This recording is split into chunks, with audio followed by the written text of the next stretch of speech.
ஆயுளையும் ஐஸ்வர்யத்தையும் அள்ளித்தரும் அபிராமி அந்தாதியை பற்றி அறிய இருக்கின்றோம். நமது எந்த ஒரு செயலின் வெற்றிக்கும் இறைவனின் அருளாசி வேண்டும். மரத்தில் பழம் இருக்கும். அந்த பழத்தை மற்றவர்கள் பறிக்க தவறினாலும் அதற்குரிய காலத்தில் அந்த பழம் தானாகவே மரத்தை விட்டு தரையில் விழும். அதே போல ஒருவருக்கு கிடைக்க வேண்டிய பொருள், அந்தஸ்து போன்றவை இறைவன் வகுத்த நேரப்படித்தான் அந்தந்த நபருக்கு வந்து சேரும். இறைவன் காட்டும் வழி சற்று கரடு முரடாக இருந்தாலும் அது முடியும் நல்வழி பாதை கால்களுக்கு மட்டும் பஞ்சு போல் இல்லாமல் மனதிற்கும் ஆனந்தத்தை தரும். நேரம் கூடி வந்தால் அரசனுக்கு கூட நாம் நண்பனாகி விடலாம் என்பார்கள் பெரியவர்கள். சரி, அதிர்ஷ்ட நேரத்தை ஒரு சாதாரண மனிதனால் விரைவில் கொண்டு வர முடியுமா என்று கேட்கலாம். முடியும். நம்பிக்கையுடன் இறைவனை வணங்கினால் நல்ல நேரத்தை விரைவில் இறைவன் தருவார்.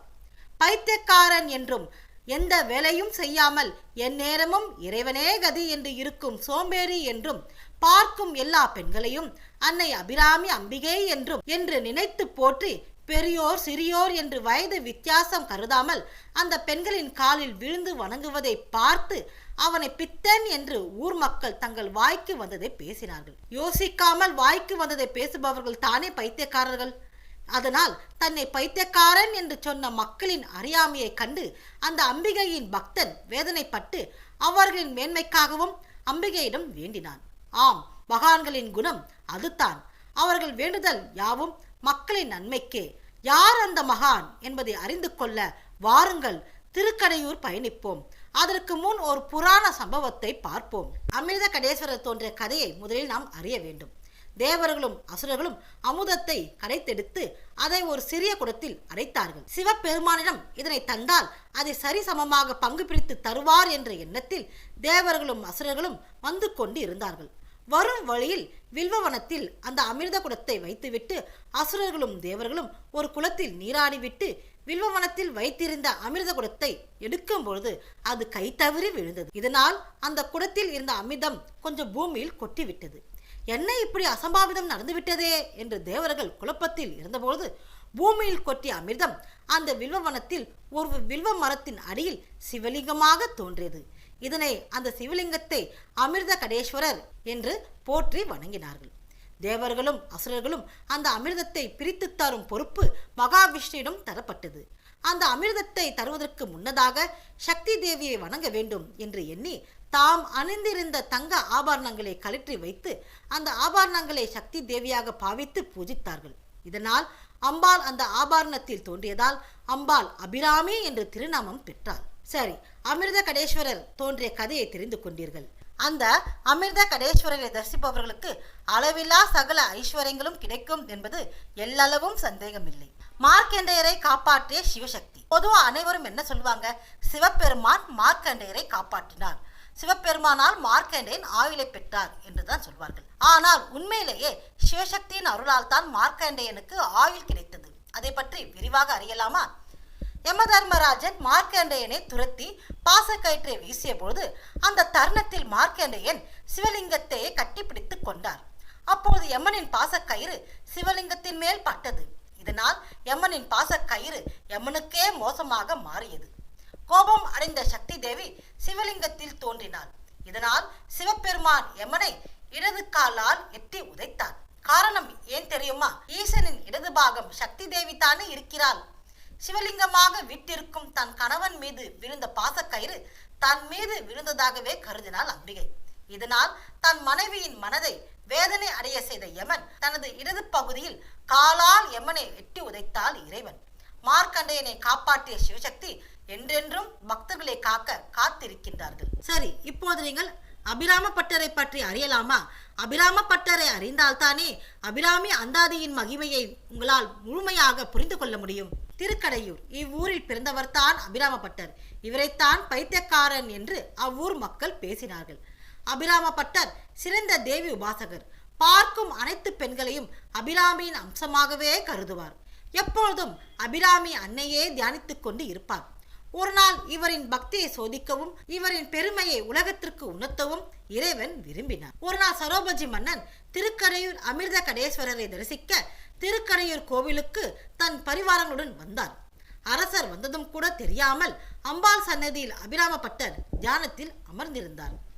இதை அரசர் பெரிதாக எடுத்துக்கொள்ளவில்லை என்றாலும் அரசருடன் வந்தவர்கள், அரசே, உங்களை மதிக்காமல் தியானத்தில் இருப்பது போல் இவன் நடிக்கின்றான்.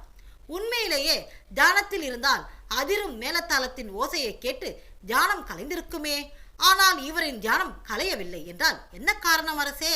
நடிப்பு அரசே, நடிப்பு என்றார்கள் அரசருடன் இருந்த ஜால்ராக்கள். உடனே அரசர் கேட்டார், யார் இவர் என்றார். இவன் பெயர் சுப்பிரமணியன், எப்போதும் இங்குத்தான் இருப்பான். கோவிலுக்கு வரும் பெண்களின் காலில் விழுந்து நீங்கள் தான் என் அபிராமி அன்னை என்பான். இவனின் பைத்தியக்காரத்தனத்தை பார்த்து பலர் பயப்படுகின்றார்கள்.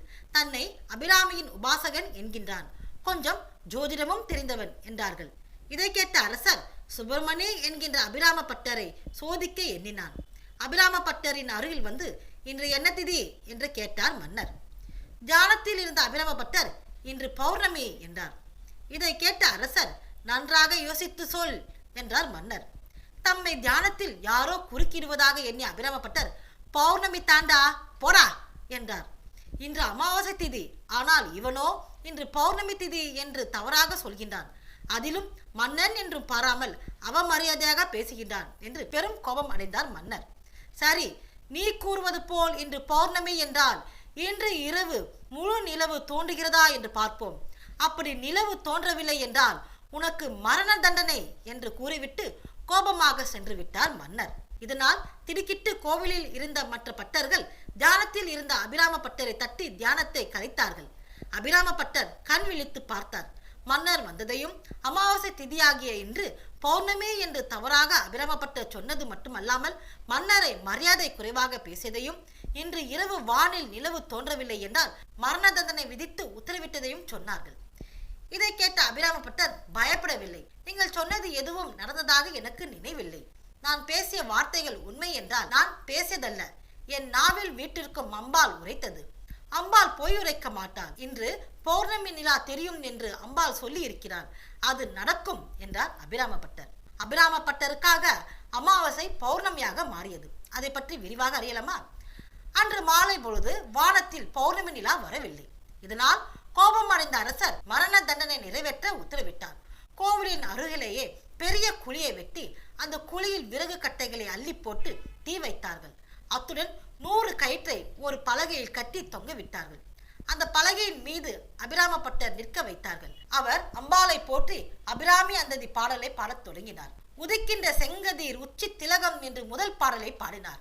அப்போது வானத்தில் பௌர்ணமி நிலா தோன்றவில்லை. இதனால் 100 கயிற்றில் இருந்து ஒரு கயிற்றை அறுத்தார்கள் காவலர்கள். இப்படி அபிராமப்பட்டர் 78 பாடல்களை பாட ஒவ்வொரு கயிறாக அறுக்கப்பட்டது. அதனால் அபிராமப்பட்டர் நின்றிருந்த பலகை பாரம் தாங்காமல் எந்த நிமிடமும் முற்றிலுமாக அறந்து அபிராமப்பட்டருடன் நெருப்பு குழிக்குள் விழும் நிலை வந்தது. அப்போது 79வது பாடலாக விழுக்கே அருள் உண்டு என்று பாடலை பாடியதும் அபிராமி அம்பாள் பட்டருக்கு காட்சி தந்தாள். அத்துடன் தன் காதில் இருந்த தோடை அம்பாள் கலற்றி வானில் வீசி எறிந்தாள். அந்த தோடு வானத்தில் முழு பௌர்ணமி நிலவாக பிரகாசித்தது. இதை கண்ட அபிராமப்பட்டர் மகிழ்ச்சி அடைந்தார். அமாவாசை திதியில் பௌர்ணமி முழு நிலவை கண்ட அரசரும் மக்களும் திகைத்து நின்றார்கள். அபிராமப்பட்டருக்கு அம்பாளின் அருள் நிறைந்து இருப்பதை நேரிலேயே கண்டு ஆனந்தம் அடைந்தார்கள். அவர்களின் கண்களில் கண்ணீரும் வந்தது. சுப்பிரமணி என்று சொல்லி வந்தவர் அபிராமப்பட்டர் என்று போற்றினார்கள், வணங்கி நின்றார்கள். தொடர்ந்து மேலும் 100 பாடலை பாடி ஆத்தாலே எங்கள் அபிராமி வள்ளியே என்று நுட்பயன் வரை பாடி முடித்தார். இப்போது தெரிந்து கொண்டீர்களா அபிராமப்பட்டர் எழுதிய அபிராமி அந்தாதி எந்த அளவுக்கு சக்தி வாய்ந்தது என்று? அபிராமி அந்தாதி பாடலை தினமும் பாடினால் பல நன்மைகள் கிடைக்கும். அல்லது அமாவாசை அன்று இந்த பாடலை பாடினால் திருமண தடை விலகும், குழந்தை பாக்கியம் ஏற்படும், நிரந்தர வேலை கிடைக்கும், சமுதாயத்தின் நல்ல அந்தஸ்தோடு வாழும் நல்ல நிலை ஏற்படும், விரோதிகளின் சூழ்ச்சியில் இருந்து விடுபட்டு வாழ்நாள் முழுவதும் மகிழ்ச்சியான வாழ்க்கை அமையும். ஆக மொத்தத்தில் திருக்கடையூர் சென்றால் என்ன பலனோ அந்த பலனை அபிராமப்பட்டர் இயற்றிய அபிராமி அந்தாதி பாடலை பாடினால் கிடைக்கும். அமிர்த கடேஸ்வரர் ஆசியும் அம்பாள் அபிராமியின் அருளாசியும் அத்துடன் அபிராமப்பட்டர் என்கின்ற பெரும் மகானின் ஆசியும் பரிபூர்ணமாக கிடைத்து வாழ்வாங்க வாழ்வீர்கள். ஆன்மீக தகவல்கள், ஜோதிடம், வாஸ்து தகவல்களை அறிய bhaktiplanet.com-ஐ பாருங்கள். இதுபோல் இன்னும் பல பயனுள்ள தகவல்களை அறிய நிரஞ்சனா சேனலை பாருங்கள். என்றும் நிரஞ்சனா சேனலோடு இணைந்திருங்கள்.